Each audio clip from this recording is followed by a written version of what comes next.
page 403 in the Mimer. But before that, let me just say a word or two about the Arizal HaKadosh, the holy Ari. Today's is Yahrtzeit. Hey Menachemov is the Yahrtzeit of the Arizal. He passed away as a young man, and he taught and left teachings that his student, Reb Chaim Vital, he was his prodigy student, Talmud Muvak, as we call it in Hebrew. He documented many of his teachings in what's called the Kisvei HaArizal, the Shmoyne She'arim, the 8 gates, in various forms. The question is, for Hasidim and Hasidis, how do we relate to Arizal? Because technically the Arizal and his teachings are Kabbalah. And Hasidim generally did not learn seriously Kabbalah. Rather, through the writings and teachings of their Rebbes, right, students of the Baal Shem Tov and the Maggid and the generations that followed, taught ideas from the Arizal through Hasidus, through their Hasidic teachings. So this is a question that's been looked at and thought about. And the Rebbe, I'll just share with you how the Rebbe responds to it, really. And the Rebbe responds to it that the Alter Rebbe, who his predecessor and the founder of the Chabad Hasidic movement, the Alter Rebbe says that he quotes a Zohar. It's in Igeres HaKodesh, where the Zohar says that through this Sefer, Bahai Sifri Diloch, this Sefer, which refers to Sefer HaZohar, Yifkim Be Yisrael Min Galusa, Yidden will be released. They'll leave Golus with the Sefer. So, technically, it's the book of the Zohar, not the Tanya, and not Noam Elimelech, and not Nesiva Shalom. It's the Zohar, right? The other statement that Chabad quotes very often is Yefutza Ma'asecha Chutza. Through the dissemination of your teachings will be the exit to Mashiach will come, and will leave Golus. Which Ma'asecha, which well springs are we talking about? So you need to know the historical context of that letter. The letter was written from the letter was written. There was a letter written by the brother-in-law of the Baal Shem Tov, Reb Gershon Kitover, who lived in Eretz Yisrael, and he wrote to the Baal Shem Tov, "Emasai ka'osi mar. When will your master come? When will the master come?" Referring to Mashiach, and the Baal Shem Tov answered, "Mishifutza ma'asecha chutza." If you look earlier in that letter, there's a discussion about the topic that's being discussed is Kabbalah, or what they call specifically the Yichudim, the unification of Hashem's names. You know, each time you pronounce Baruch Ato Hashem, Yud Kei Vav Kei, there is a unification with what the bracha is being made on at that time. And each time there's a different kavanah, so you're supposed to have a different intent in mind of the particular details of the name of Hashem. And this is called Yichudim. Be that as it may, if that's the context of the letter in the letter that I'm referring to, so what would be the Ma'asecha, the well springs? Not Chasidus, it would be Kabbalah, Yichudim. So how do we say that Yefutza Ma'asecha Chutza is a reference to the teachings of the Baal Shem Tov? The Baal Shem Tov wasn't teaching Kabbalah; he was teaching Hasidus. I mean, should I elaborate on this, or is this clear to you? You know, if this is a fundamental idea in our learning. Yes, Moshe. I have a question regarding the Alter Rebbe and the Tanya. When he was writing and developing, obviously, Hasidus, did he not refer? Was one of his sources the Arizal writings and Rebbe Shimon Bar Yochai? Absolutely, yeah. So you're right. We're going to get to that in a moment. But I'm saying, if you want to be technical, a question was asked in the letter. How do we bring Mashiach? He says, when you disseminate the teachings that we've been speaking about, what were those teachings? Kabbalah, not Chassidus. So we should be learning Kabbalah. And Chassidim generally don't learn Kabbalah. You know, you might say Kabbalah, you might say Zohar, you do say it at different times throughout the year, a little Zohar here, a little Zohar there. At the oil you say Zohar, at the Tikkun night you say some Zohar. But Mekubalim, Kabbalists learn Zohar. And Chassidim, generally speaking, don't learn Zohar. I mean, you know, I didn't say you're not allowed to learn Zohar, and I didn't say there aren't individuals who learn Zohar. I didn't say maybe a certain time in your life you learn some Zohar, but anyway. So the Alter Rebbe answers this question. The Alter Rebbe says that when the Zohar itself says, with this Sefer we will go out of Golus, it means with the understanding of the Sefer. It's not just the reading of the Sefer. What do you mean? Reading and not understanding is not learning. So when in Torah it says this Sefer, this approach, this teaching will help you leave Golus, you have to learn it, not just say it. You know, it's not like saying Tehillim. You know, when you have an issue, Yoni, when there's a problem, when there's a tzara, someone's not feeling well, when there's the COVID, you grab a Tehillim, you say Tehillim. You understand or you don't understand? The saying of Tehillim is important. Why is that? But you don't understand. Because David HaMelech, the Gemara says, it's a Gemara, the Gemara says that David HaMelech requested by Hashem, and his request was granted, that being that the reciting, the saying of Tehillim should be tantamount to the learning of the most difficult laws of the Torah, Tum and Tara. And Hashem said, yes, David HaMelech, you're my servant, I'm going to grant you that request. So that's kind of an exception that Hashem made for David HaMelech. And lucky are we that he made that exception, because we keep on saying and reading Tehillim, and many times we don't understand what we're saying, or we don't understand as much. Makes no difference. So is that the same approach for Zohar? The same approach for learning? No. You have to understand. So when the Zohar says that with this Sefer, with this book of the Zohar, you will be redeemed from Golus, what is it, just by holding the Sefer? And you know, people from various groups, you must have had this experience, they tell you just buy the Sefer, you know, buy the whole set of the Zohar. Some say scan the Sefer, you know, they come up with all kinds of concoctions. And that's not what you're supposed to do. If you're Sephardim, you have a tradition of reading Zohar like the Ashkenazim, like we read Tehillim. I'm not talking about that. That's if they have that Masorah, that's their Masorah. But for us Ashkenazim, that's not our Masorah. It's not. So therefore, the Alter Rebbe's explanation in the Geras HaKodesh is that if you want the Zohar to be impactful, to lead to the exiting of Golus, you need to understand it. How do you understand it? It's Kabbalah. The answer is through Chassidus. And this ties into what you were saying, Moshe, that when you learn Chassidus, any and all of Chassidus, not just Chabad, but any and all Chassidus, but you understand the Chassidus, then the Zohar flows through this Chassidus. And then there is the gift of going out of Golus with this Sefer. What does Chassidus do? Chassidus opens your mind to understand Achdus Hashem, the unity of Hashem with everything in the universe. And this is a fundamental teaching. Without Achdus Hashem, there's a breakdown in finding God in every aspect of one's life. Maybe you'll find Hashem here, but not there.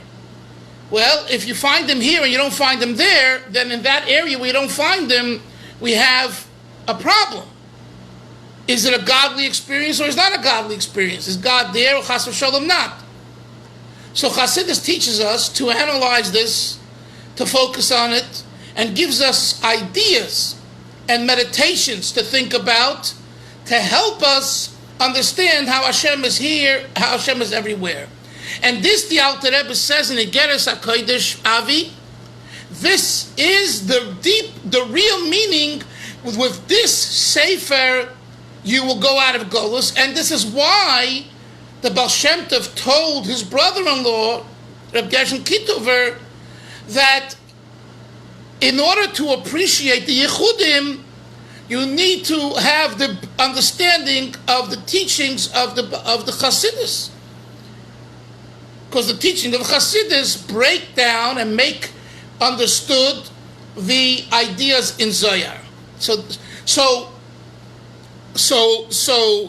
is Chassidus Kabbalah? No. Is Kabbalah Chassidus? No. But Kabbalah becomes what I call applied Kabbalah, practical Kabbalah, understandable Kabbalah through the teachings of Chassidus. So the holy Arizal, whose Yahrtzeit is today, and we call the Arizal Ari Hachai, the living Arizal.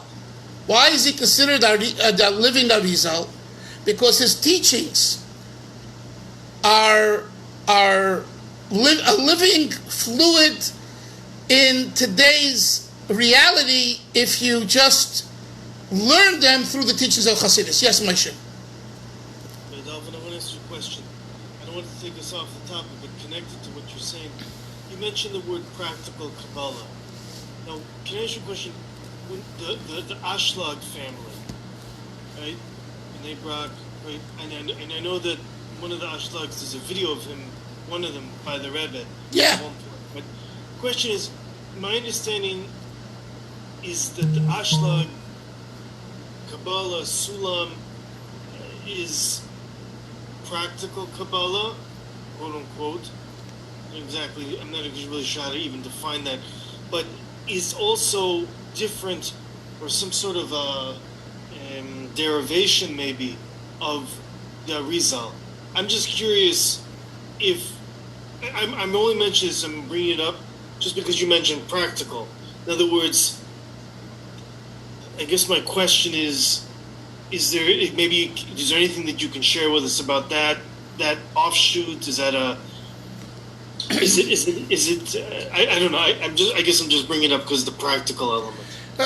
The practical element in the tradition of the Ashlag and those that follow that type of Kabbalah learning is to use Kabbalah, let's say, in your davening. What does that mean? Or when you make a bracha, it's to evoke Hashem's names during an experience, and that wasn't a tradition by Hasidim.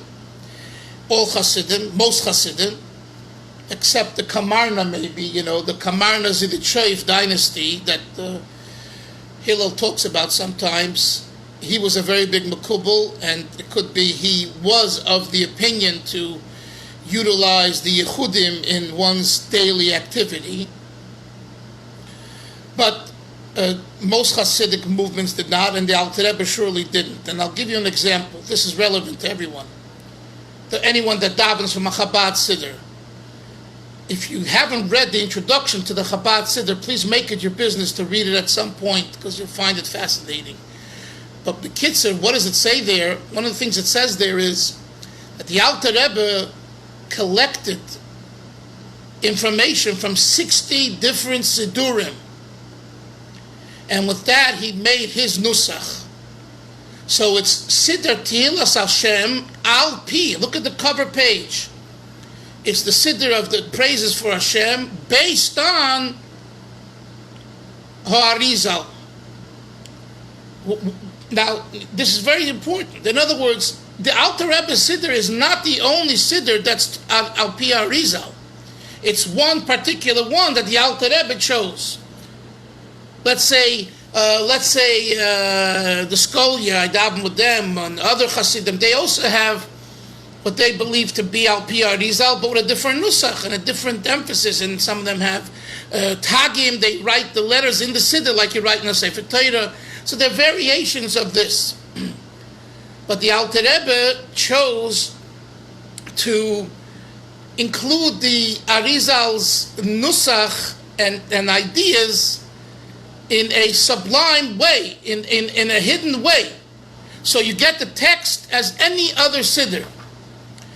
Have you seen the Siddurim of Mukubalim where when it says Hashem's name, they leave a space in the hay of the and there's letters, right?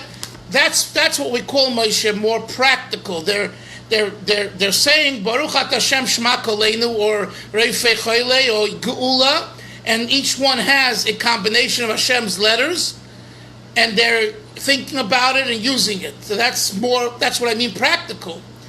And I'm sorry, that's the way they do it. What I meant practical means what I meant before is that through the simple text of the Siddur, for example, the Alter Rebbe inserted automatically, kind of, without you knowing, that it's miyusad on the Arizal. And so in a way, you get the benefit of both experiences. On one hand, you get the benefit of the Kabbalah, and on the other hand, you get the benefit of being practical, i.e., practical Kabbalah. Yes. So just a question on what you're saying just makes me wonder, what's the difference between the Siddur we have today, the regular Tilas Hashem, and the Siddur it's called, the Siddur that the Rebbe used, what's it called? It's called Siddur Torah. Yes. Is that connected to anything that we're talking about right now? Yeah, the Siddur Torah is the Siddur I believe that the Rebbe Rashab used, and it's the Alter Rebbe's Siddur. It all begins with the same. It's all the same nusach. Whether it's the Alter Rebbe's Siddur, the big volume, have you seen it, which has the Mittler Rebbe's Chassidus all around it, or the Siddur Torah that the Rebbe Rashab used, or the Siddur Tilas Hashem that the Rebbe, I believe in 1947. We didn't have a Siddur in Lubavitch. It wasn't the Siddur Torah wasn't accessible, and the Alter Rebbe, because they didn't reprint it, and it needed a Siddur. So the Rebbe took and put together a Siddur, and I guess I don't know who called it Tilas Hashem. Either the Friedeker, but it was called Tilas Hashem before. I'm not sure. And that became kind of the household Siddur for the Lubavitcher Chassid. But they're all based on the Alter Rebbe's Nusach. You understand? They're all based on the Alter Rebbe's original Siddur. There's no difference between the three. The difference is that in the Alter Rebbe's Siddur, the original one, you have Chassidus all around. So that's if you want to learn Chassidus. So, you can learn Chassidus from a Sefer Maimorim, or have it surrounding the text of a Siddur. That's just a practical thing, that has nothing to do, it doesn't change in iota the nusach of the tefillah and what the tefillah is based on. Okay. So anyway, that's one thing I wanted to share with you about the Arizal. So Hasidim have a great shaykhus to the Arizal, but not just Hasidim.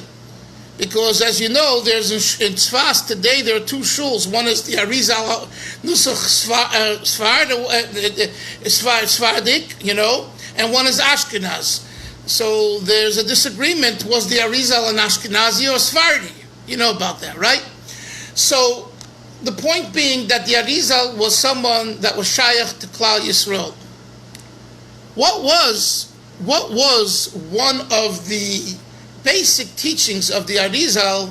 We actually say it, and again here you see how the Alter Rebbe slipped in. He inserted a teaching of the Arizal without making a big fanfare and to-do and writing it in big words. And that is, before you start Matoivo, it says, Nochon lei makoidem atfila, hareini mekabel alai mitzvah say shel v'yafta l'reacha kamoicha. That is from the Arizal. And the Alter Rebbe put it in before we begin Matoivu. So here is a very practical example of how the Alter Rebbe in his Nusach chose a concept from the Arizal and he put it into the Nusach of his Siddur. You all know that the Rebbe years later, I think it was in the 80s, I forget exactly when, but the Rebbe years later, he had a campaign that we should say this before davening. We should make an emphasis of this. So from then on, people who, I don't know how it's today, I assume it's the same, who used to put film on with people, they would say Hareini Mekabel in Hebrew, English, or whatever language, before, once they put on the tefillin, they would have, before they said Shema, they would say Hareini Mekabel, Elai Mitzvah Sheishal V'Afta Orecha Kamecha. And this isn't just something that's, semantics, and, oh, the Lubavitcher Rebbe came up with this idea, and this is Arizal. So you have a shaykhus to the Arizal. If you consider the Arizal heilig, holy, you have a shaykhus to him. You have a relationship with him by saying this before tefillah.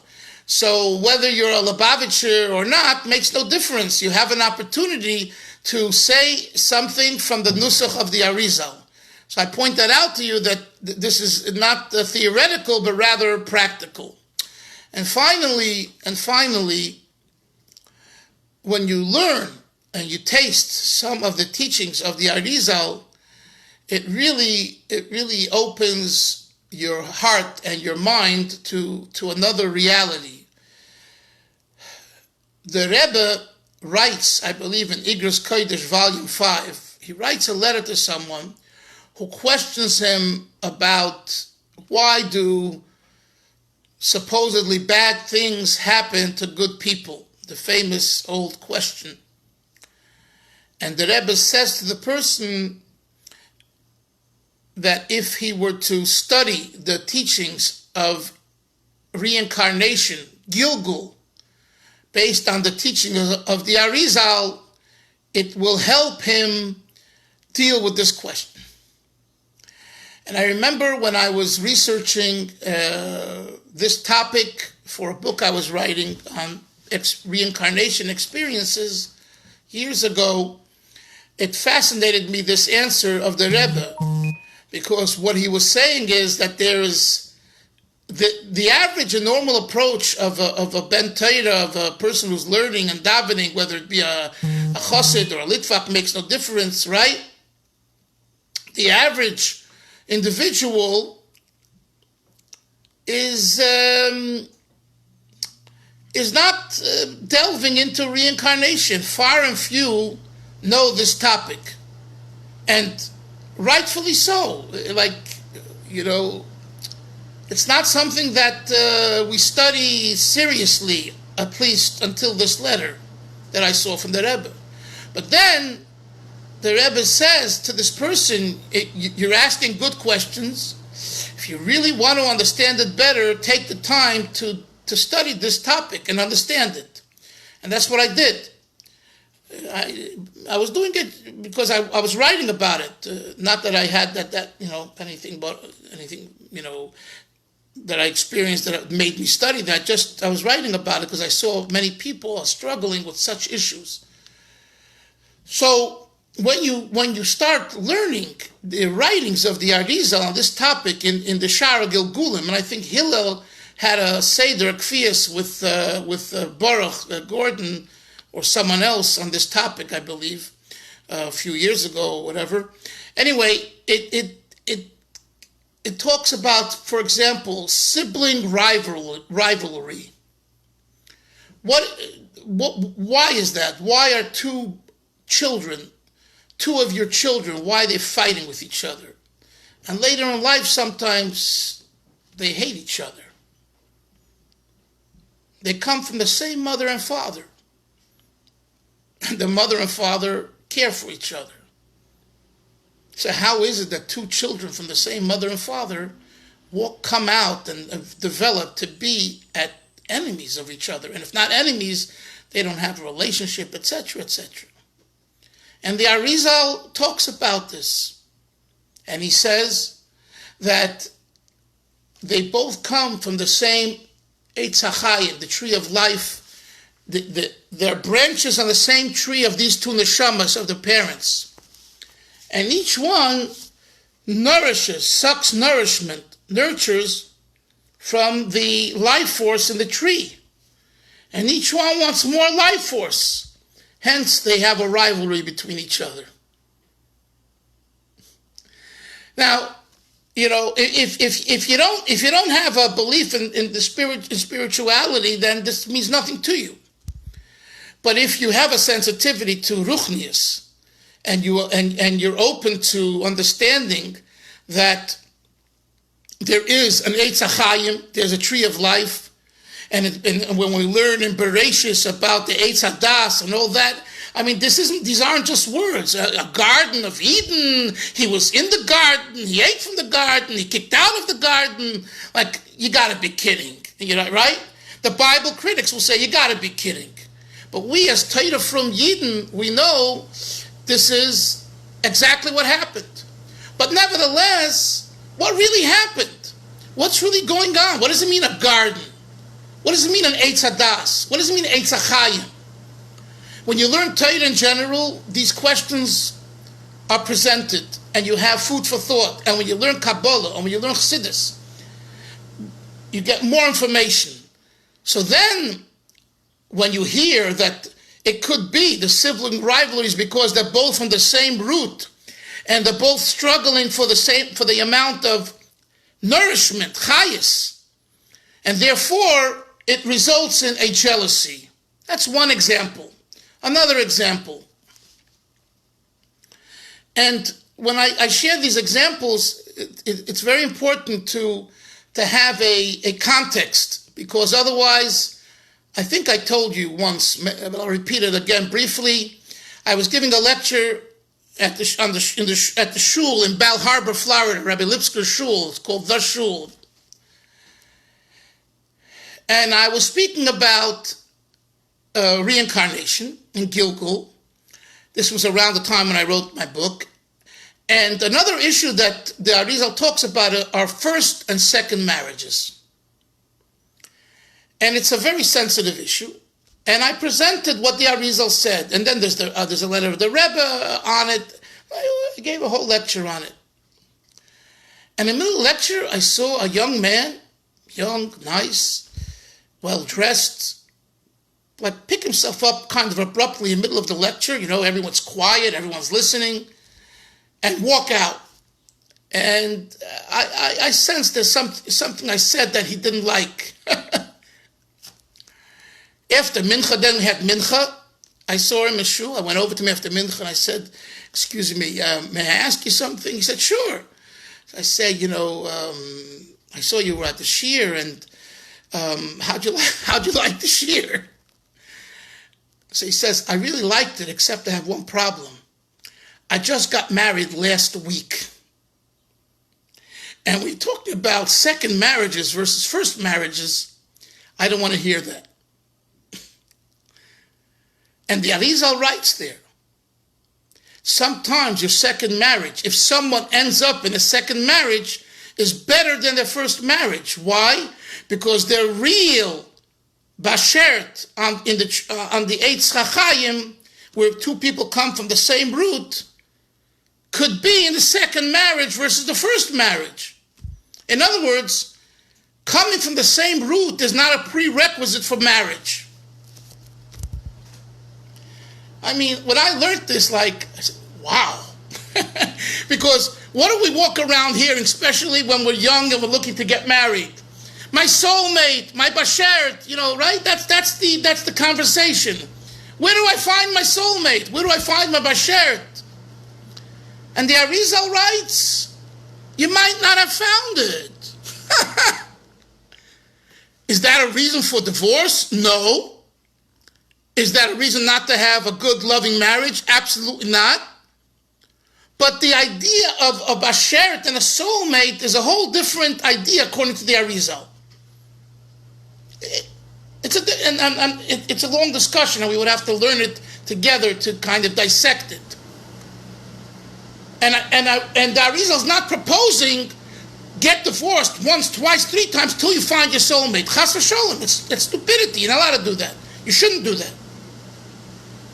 He says if you end up, for whatever reason, whether you lost your first wife or you divorced and you have a new wife, see, he makes that statement and he explains that. This person this newly married, it blew his antenna. I just got married last week. I don't want to think about it. And I said, I'm sorry, I didn't. That's how careful you have to be, when you speak and you don't know who's in the crowd, But why am I saying all this? Because,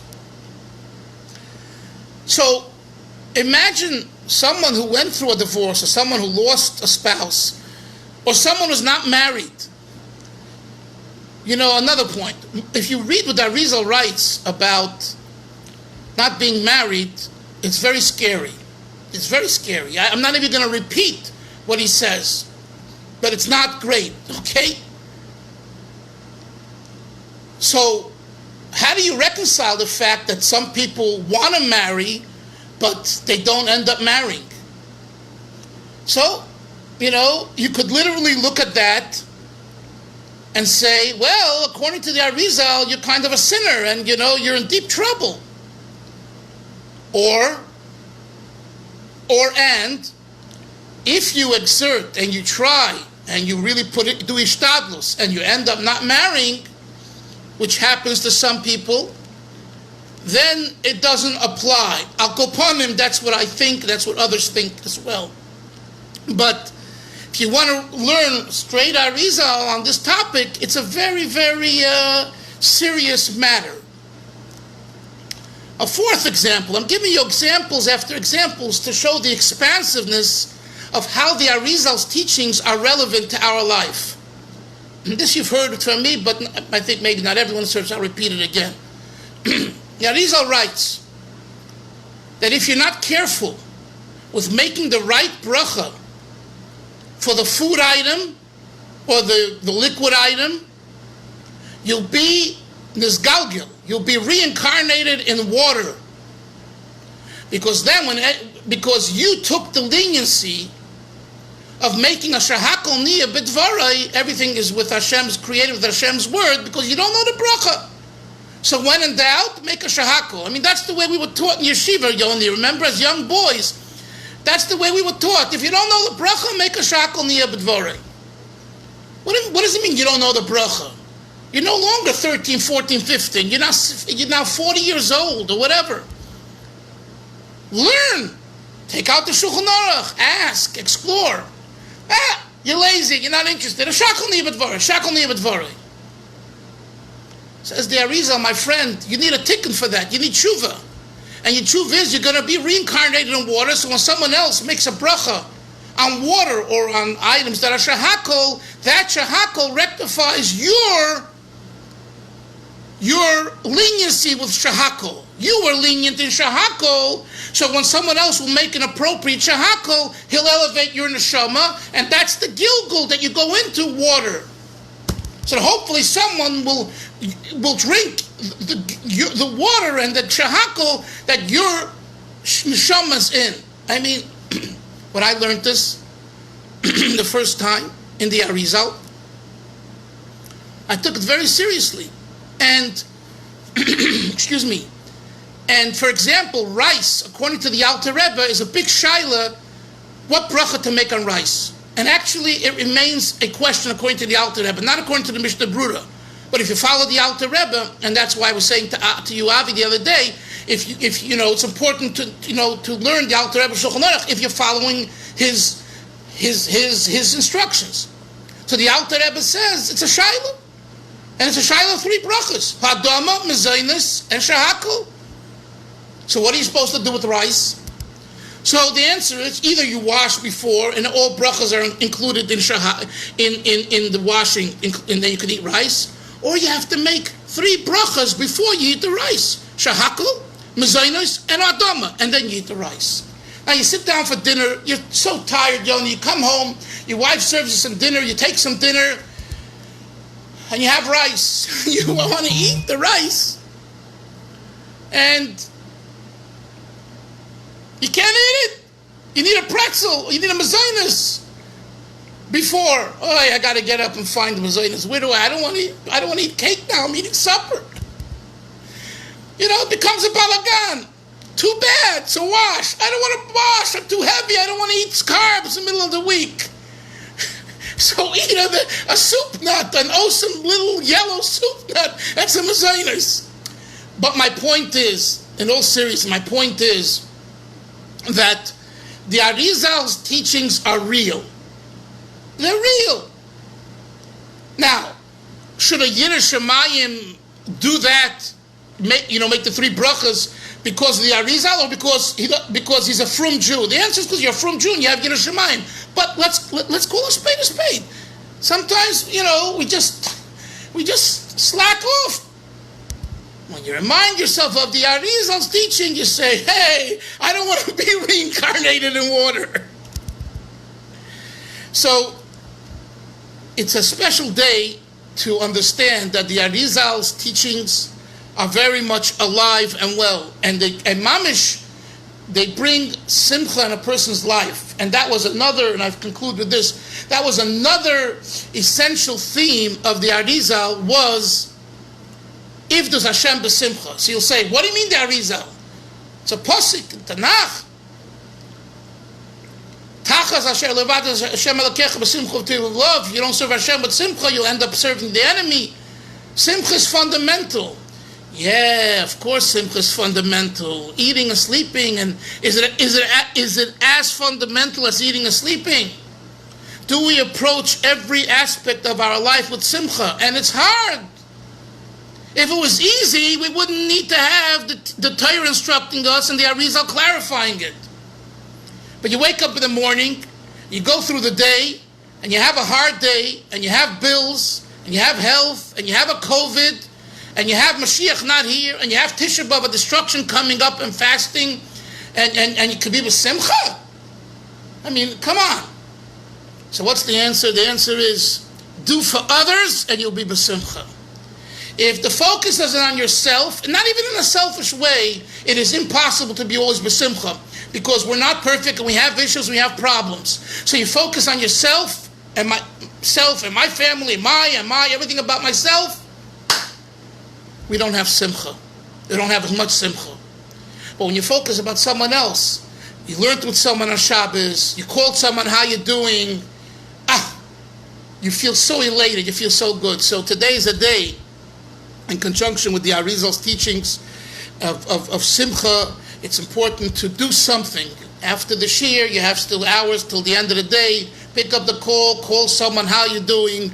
You meet someone, smile. Be Simcha. I was Shabbos in Shul, and someone says, whenever I look at you, I feel good, because you're smiling and laughing and you're joyful.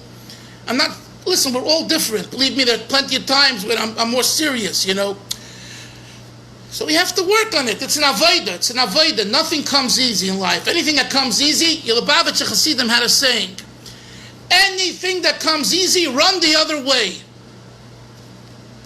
If someone wants to give you $1 million and you didn't do anything for it, don't take it. It's $1 million. Yeah, but maybe it's stolen money, and maybe it's this, and maybe it's that. Be very careful. There's no freebies in life. If you work for something, and you have a relationship, and then there's a gift on top of what you earned, that's a different story. But overall, the attitude is that avodah, serving Hashem through hard work and labor, and every aspect of life, is the reward, and that you take with you after 120. When Mashiach comes, that's what you walk away with, and that's what you own, right? Famous story with that wealthy man. In Europe, the famous he was involved in the government. He was a Yid, and he gave a lot of money, and his friends say to him, to the king, to the Tsar, whatever he says, he's a charlatan, he doesn't mean your best, he's tricking you. Watch and see that he has so much money in his bank account that he never told you about. He checks the records and he sees he has so much more money. So he says, what happened? He goes to him, he says, I thought you were my trusted friend, and you told me the emes, and you told me you had only 2,000 ruble and you have 10,000 ruble. He says, because of that, I'm going to take away your money. So he says, Your Honor, sir, before you take away my money, let me say something. You say that I have 10,000 ruble? I don't have 10,000 ruble. You know why? Because you just took it away from me. If you could take it away, it doesn't belong to me. When I said I had 2,000 ruble, it's the tzedakah that I gave. You can't take that away from me. So the Maisim Tovim, the hard work that we do, and living b'simcha and emulating the Arizal and his teachings, that's ours. That's yours, and no one can touch it. And that makes you. That's who you are. That's who you really are. Everything else can be taken away from us. This, no one can take away. This is yours. So feel good about it. Feel great about it. Feel elated about it. Not with gaiva, not with ego, but just that, when you work hard, you've accomplished. Be proud. Don't allow someone to say, well, who are you? What are you? Let's look at your record. You did nothing. At the end, you wasted your life. Chas v'sholem. If you, in your own mind and heart, know that you worked hard in a certain area and you accomplished, although you didn't make Hollywood, lahavdil, or you didn't make Bnei Brak, but in your little world, you know how hard you worked on a certain issue, whether it was when you're young or middle age or older age, and you accomplished.